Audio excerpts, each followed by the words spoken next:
Election in charge Jawahar Sharma ji पहुंच आए हैं और पिछले कई दिनों से पुंछ में पार्टी के लिए काम कर रहे हैं। सीधा इनसे ही बातचीत करते हैं। सर, 25 तारीख को चुनाव है और सभी पार्टियां जो हैं अपना दमखम दिखाना शुरू कर चुकी हैं।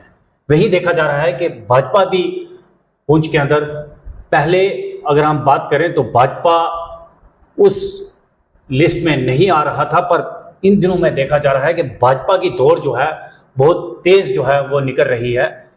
कि क्या रणनीति है इस बार भाजपा की और किस तरह से भाजपा जो है पुंछ के अंदर काम कर रही है?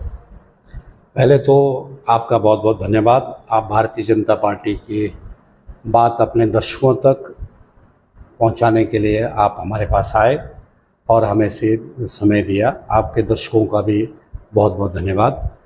जहां तक आपने चुनाव की बात की, ये चुनाव बहुत लंबे समय बाद जम्मू कश्मीर में हो रहे हैं। 10 साल का जो कार्यकाल रहा, गवर्नर राज रहा, उसके बाद जम्मू कश्मीर जमहूरियत की तरफ जा रही है, डेमोक्रेसी की तरफ जा रही है। और 10 साल के बाद जम्मू कश्मीर अपना नेतृत्व चुन रहा है। बहुत 10 साल की से पहले जो मिलिटेंसी यहाँ थी, जिस प्रकार के हालात थे, उसके बाद ये चुनाव हो रहे हैं। और ये चुनाव हम मोदी जी के नाम पर, मोदी जी के काम पर और मोदी जी के संदेश के साथ लड़ने वाले हैं। हम हर घर दस्तक देकर, छोटी छोटी मीटिंग कर और हमारे लीडर, हमारे कैंडिडेट, जो विकास पिछले 10 साल में जम्मू कश्मीर में हुआ है और जो नेतृत्व हमारा मोदी जी का रहा है और जिस प्रकार की योजनाएं मोदी जी ने की है, उनको लेके हम घर घर जा रहे हैं। मसलन आयुष्मान कार्ड और जो मोदी जी का नारा है, सबका साथ सबका विश्वास के साथ, हमने कहा अगर हमने आयुष्मान कार्ड जिसको यहाँ गोल्डन कार्ड कहते हैं, अगर हमने हिंदू को अगर दिया है तो उसमें मुसलमान भी है, सिख भी है, ईसाई भी है, सभी के साथ दिया है। साथ में जल जीवन मिशन के तहत हर घर नल लगा है तो हर वर्ग को नल मिला है। साथ ही अगर प्रधानमंत्री आवास की बात हुई, पहले के शासन में एक एक घर एक पंचायत में आते थे, आज 150 से 200 घर आ रहे हैं।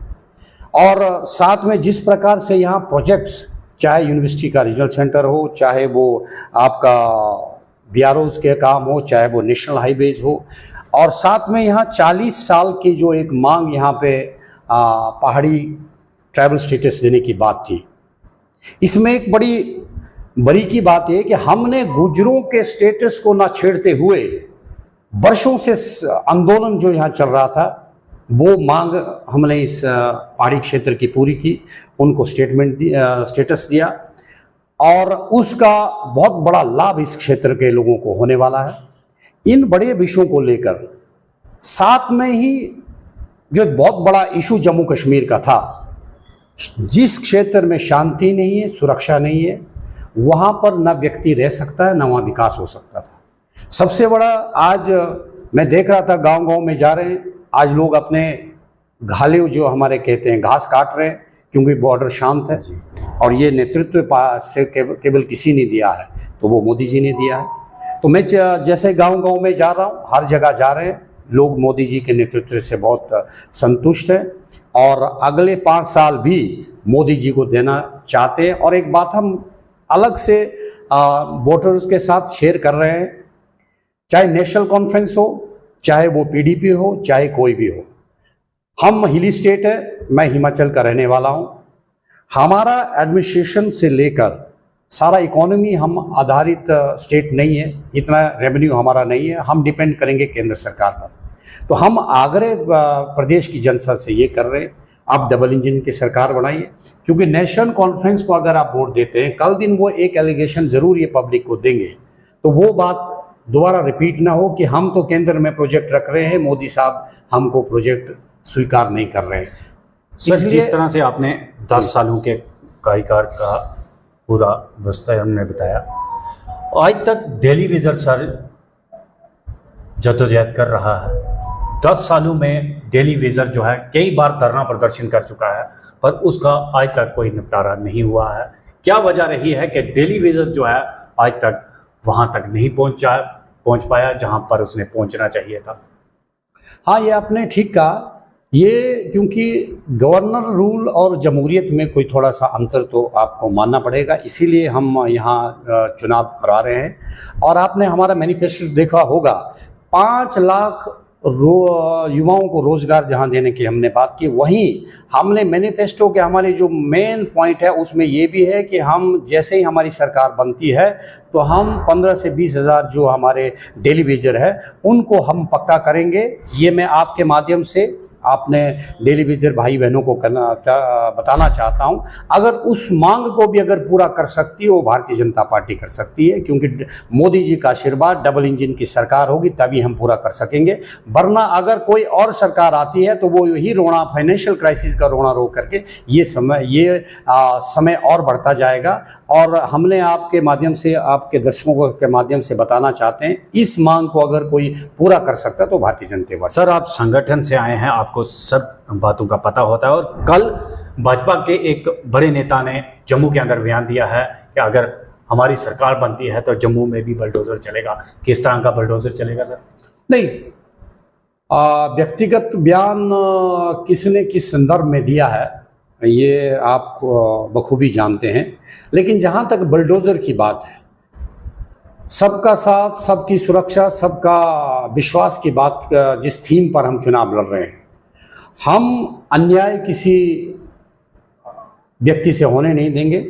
हर व्यक्ति को न्याय मिले, लेकिन अगर कोई किसी गरीब व्यक्ति पर अन्याय हो रहा है, कोई अवैध कब्जा है और उसकी मांग वो वर्षों से कर रहा है, तो उस पर हमको बुलडोजर चलाने में कोई